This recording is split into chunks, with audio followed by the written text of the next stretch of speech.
नमस्कार, मैं विपिन अग्निहोत्री आपका स्वागत करता हूं। आज हम बात करेंगे लंबी कूद के बारे में। टीजीटी, एलटी ग्रेड, पीजीटी सारे का आपको स्पोर्ट का पोर्शन हमारे इस चैनल पर मिलेगा।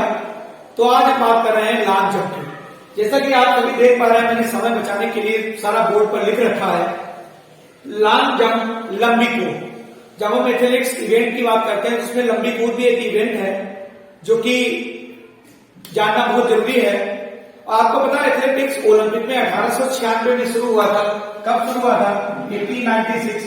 जब से आधुनिक ओलंपिक शुरू हुए हैं, जब से आधुनिक ओलंपिक हुए हैं, तब से ये हमारा इसमें एथलेटिक्स रहा है। और एथलेटिक्स में एक इवेंट है आपका लॉन्ग जंप। तो मैंने सारा लिख रखा है लॉन्ग जंप का। ये पूरा ग्राउंड है, आप देख पा रहे हैं।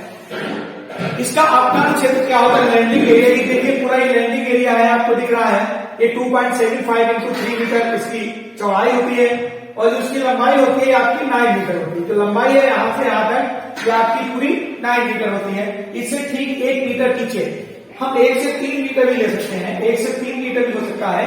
1 से 3 मीटर पीछे हम एक इसका टेका बोर्ड लगाते हैं। क्या लगाते हैं? टेका बोर्ड लगाते हैं। और टेका बोर्ड के ठीक पीछे प्लास्टिक बोर्ड लगा हुआ है। प्लास्टिक बोर्ड, जिसको फाउल बोर्ड के नाम से भी जानते हैं।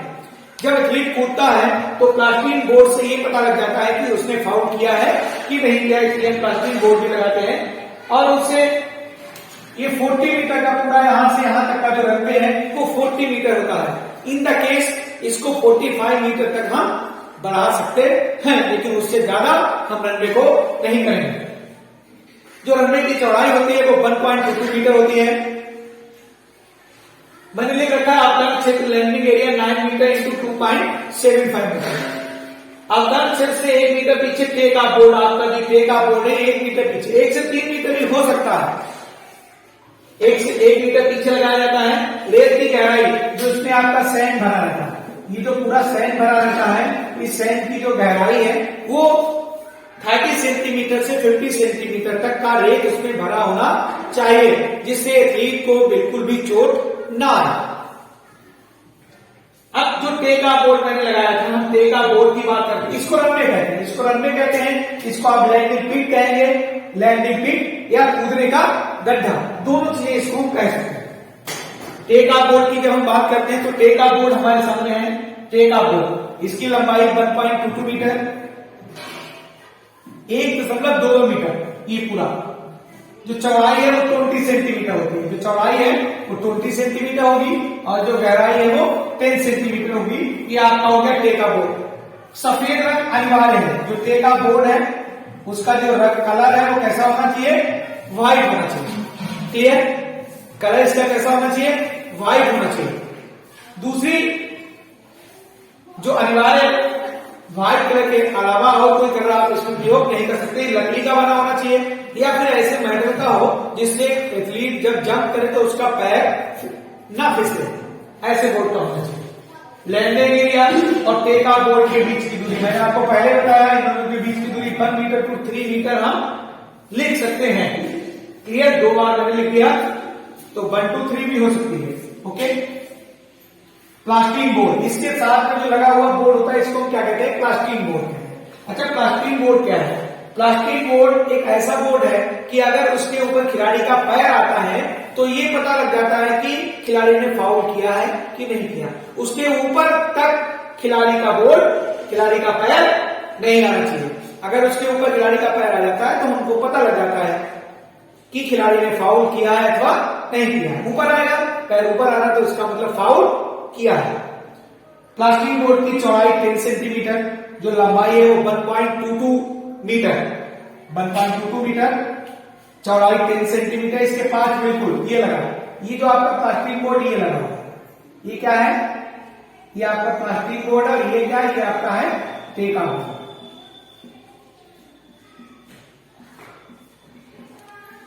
टेका बोर्ड, प्लास्टिक बोर्ड। क्लियर? चौड़ाई 10 सेंटीमीटर, लंबाई 1.22 मीटर, ऊंचाई 7 सेंटीमीटर। जो कोण है वो 90 डिग्री हो गया है। पहले ये कोण 45 डिग्री था।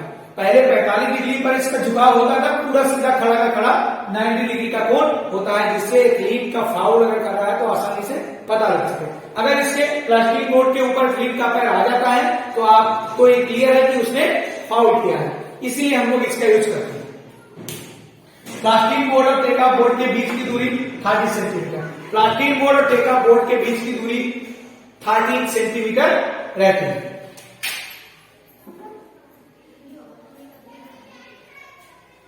आप आसानी से देख सकते हैं जो इनके बीच की दूरी है वो 30 सेंटीमीटर रहती है। नियम, उसके कुछ नियम हैं जो एथलीट को फॉलो करने होते हैं।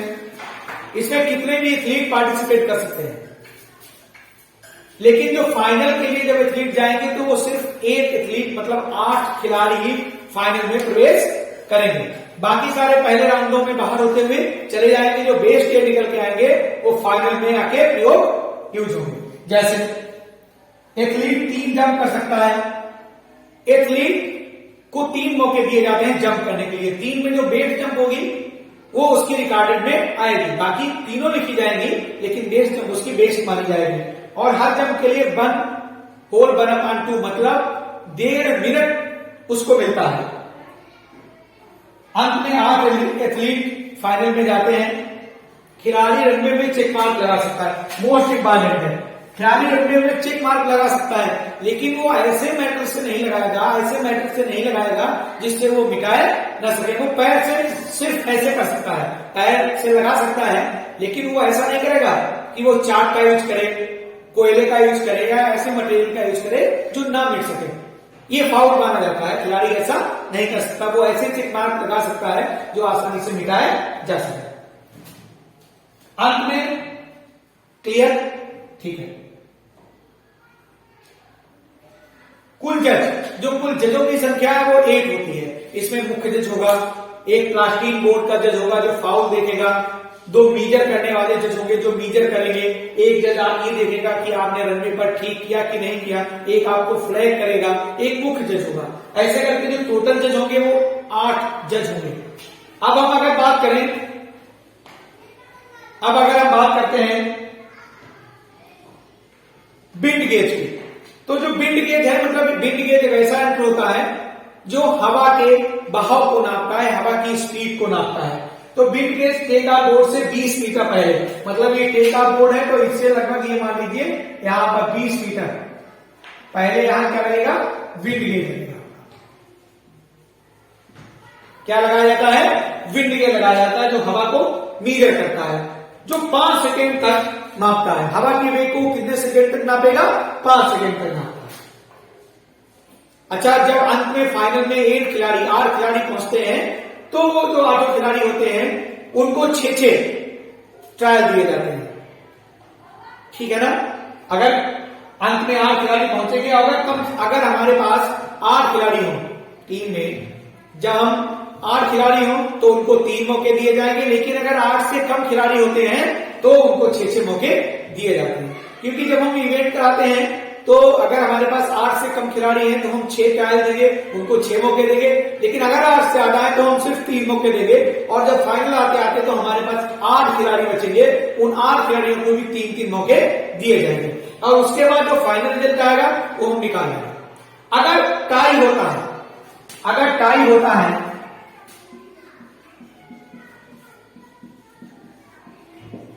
अगर फाइनल टाई होता है तो दोबारा मौका दिया जाता है, यह तब तक चलता रहता है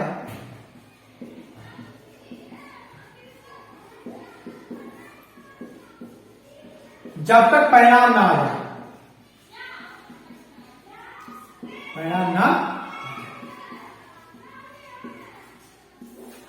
क्लियर। ये आपके लंबी कूद से संबंधित पूरा मैंने लिखा हुआ है। और एलटी ग्रेड, टीजीटी, पीजीटी में मिनिमम इतना ही आता है, इससे ज्यादा क्वेश्चन आने के चांसेस नहीं रहते।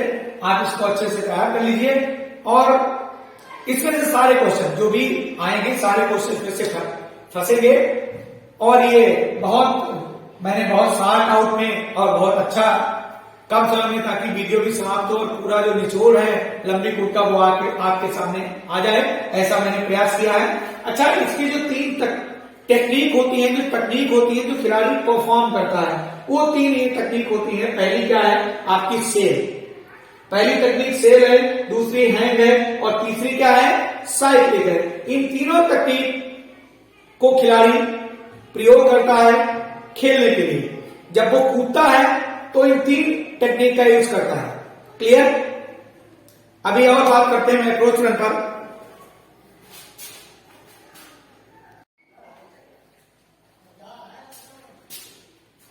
मेन बात आपको बताऊं, कूदने के चरण कौन कौन से होते हैं।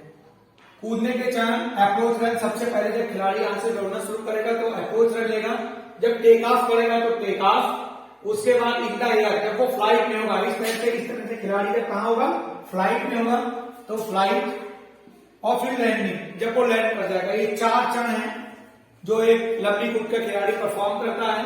अप्रोच रन जब वो रनिंग करेगा, take off board, take off जब वो टेक ऑफ लेगा, और टेक ऑफ लेने से पहले उसे ध्यान रखना चाहिए कि टेक ऑफ बोर्ड की जो लाइन है उसे क्रॉस नहीं करनी चाहिए। उसके बाद लैंडिंग, जब वो यहां पर गिर जाएगा, कूद जाएगा, इस लैंडिंग पिट में आ जाएगा तो लैंडिंग। इसके मुख्य इंडियन खिलाड़ी कौन कौन से हैं? मुरली श्रीशंकर, अंजू बॉबी जॉर्ज और शेली सिंह।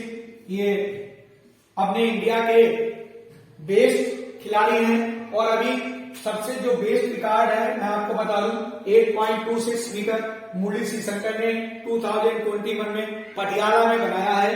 तो इस समय जो बेस्ट रिकॉर्ड है 2.26 मीटर, और ये किसका है? मुरली श्रीशंकर का है, हाई जंप में है। और ये पूरा मैंने आपके सामने रखा, आप ये ध्यान रख लें, इस पर बहुत कई बार क्वेश्चन आया है। ये आपके खिलाड़ी हैं और बेस्ट रिकॉर्ड मुरली श्रीशंकर के नाम 8.26 मीटर 2021 पटियाला। बहुत बहुत धन्यवाद, आपने मेरा पूरा वीडियो देखा और ये वीडियो बहुत आपके लिए फायदेमंद होगा।